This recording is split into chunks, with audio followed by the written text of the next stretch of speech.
Hello. Hello and welcome. Welcome to the Big Mike Fight Night. The microphone fight you've always been waiting to see. It is here, finally. It's on. It's game on. So in the red corner, we have the Challenger, the first Bluetooth microphone on the market. It comes in from SabineTek USA. Winner of 2 innovation awards, CES 2019 and also CES 2020. Known as the USB mic beater, it is the SmartMike Plus. In the blue corner, we have the reigning champion, the USB microphone from AudioTechnica, one of the top selling studio condenser microphones in the USA. Winner of radio's most prestigious technology honor, the Cool Stuff Award. It is the reigning champion, the AT 2020. So hello there, my name's Simon K. Williams. I will be your referee tonight, also known as the App Man. I help grow businesses by amplifying your message, increasing the quantity of prospects that are coming to you, which of course then improves your profits. So let's take a deeper look at the 2 microphones tonight. Here we go! Okay, so let's introduce you to this, the SabineTek SmartMike Plus.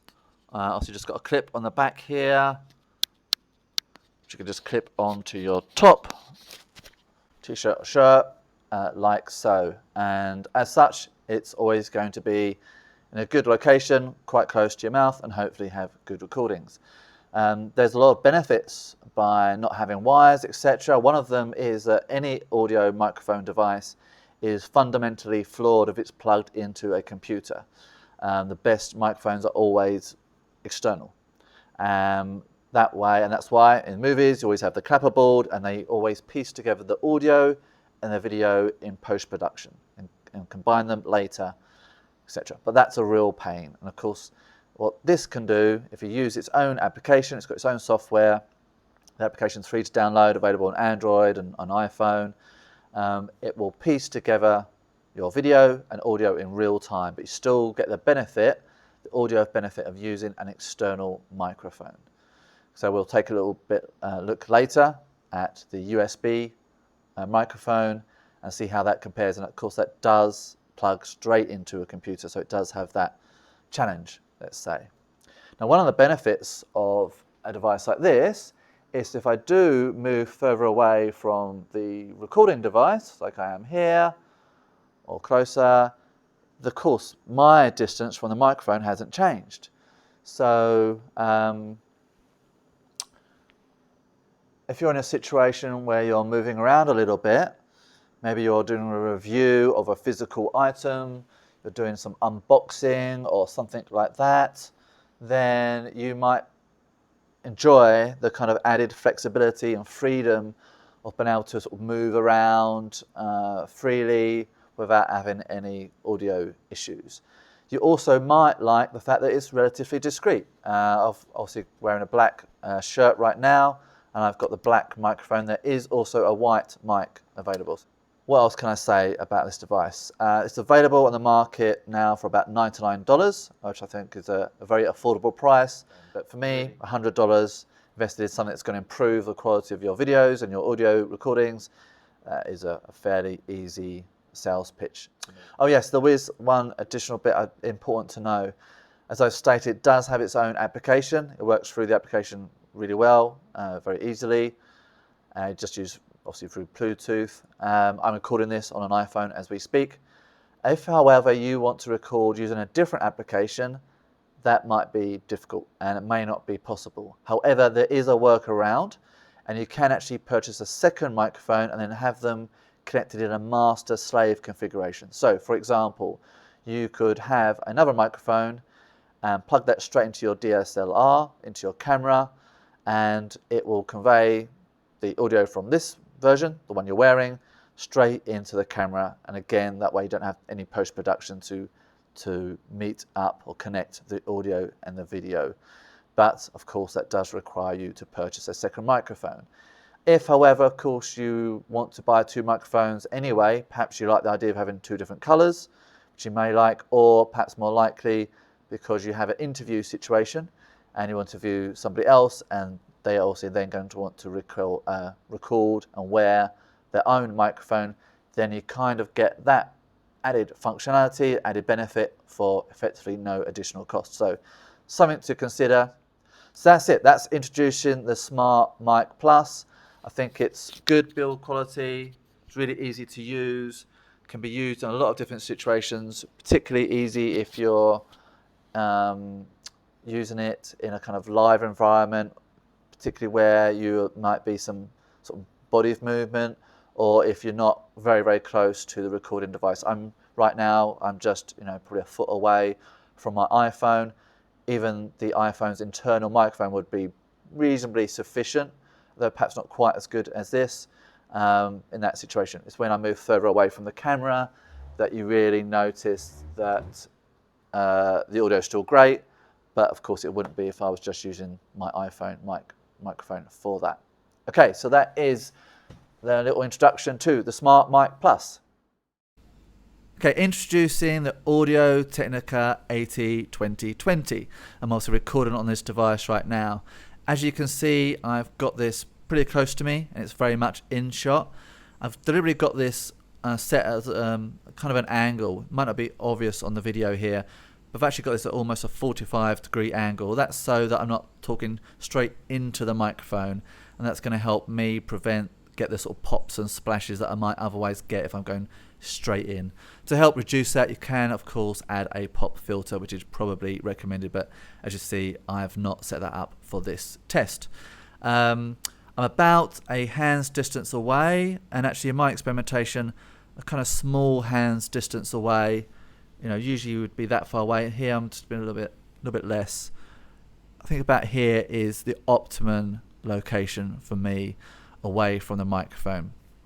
But you will probably want to do a little bit of self-experimentation yourself just to get that exact range. But a device like this, a microphone like this, is incredibly dependent on its location. Technically, that's also true of the SmartMike, but of course, it's clipped to you, so it moves with you, so that issue is avoided. As I move closer, the voice will get heavier, more breathy, deeper, and you may even prefer that. You might even find that's more intimate. Maybe if you're doing a podcast or audio book, there might be times when you want to move closer to the microphone to convey a sort of slightly different emotion. Of course, as you move further away from the microphone, the audio quality is going to deteriorate significantly, and you might find that becomes unacceptable, but that's down to you, your personal preference. Now, if you are doing video rather than just audio, if you're just doing audio, it doesn't matter. If you're doing video, then of course you've got a pretty important decision. Do you want the microphone to be in shot? If you don't, then I would argue it's not going to be able to produce the best audio quality for you, a device like this. So as an experimentation, just to show you, I'm just going to move it a little bit out, and that's about as close as I possibly can get. Just move it a little bit. I think that's 100% out of shot, but as close as it possibly could get.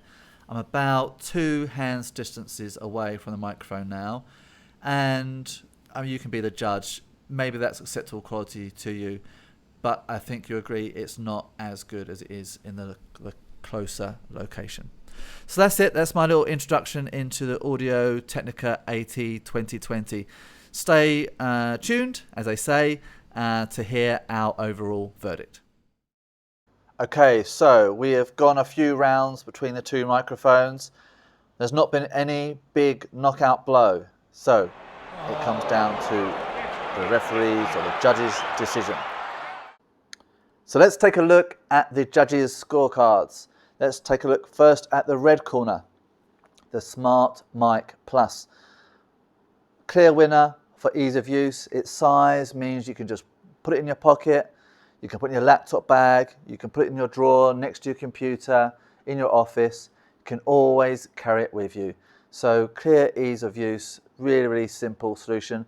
If you're using your smartphone to take recordings, yeah, just a really neat, Simple solution. Perfect, easy winner. Interviews, also giving it to the red corner.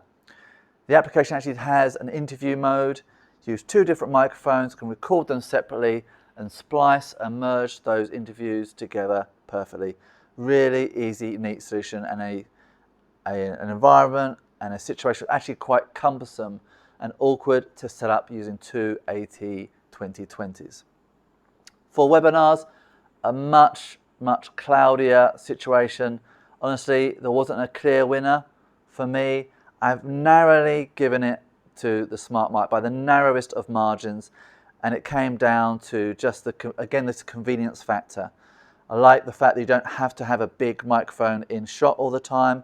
I like the fact you don't have to have a big item on your desktop when you're trying to reach your keyboard and you can't in the middle of a webinar. The last thing you want is a lot of cumbersome setup with tripods or desk mount big microphones. So that's why I have given it a very narrow victory for the webinars section. Now let's take a look at the blue corner. For me, the AT2020 stood out for sound quality, for pure sound quality. As long as you take the time to position it carefully and get the sound levels just right, I think the sound quality is really excellent and a good, clear winner for me there. For that reason, it was also the winner for creating audiobooks and podcasts. Any area where it's just an absolute focus on quality and it's not video based, yes, the AT2020 gets it.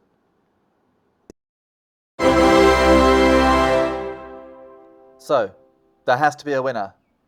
Has to be a winner. No ties in this game. Very close battle. 2 great options for different reasons, and depending on your particular situation, will probably decide which is the better device for you. You may even decide that you actually need both for different situations. I've obviously got both, but as I said before, it has to be a winner. So I'm going to give the win to the SmartMike Plus. Just the added convenience, sufficient audio quality. The only time I'm probably not going to use it is if I'm producing a podcast situation or an audiobook. I think in almost every other situation, the audio quality of this is sufficient for me, and that's going to be my preference. Okay, so that's it from me. I hope you found that of some value, and let me know your own thoughts in the comments below, and I will see you on the next one. Over and out for now.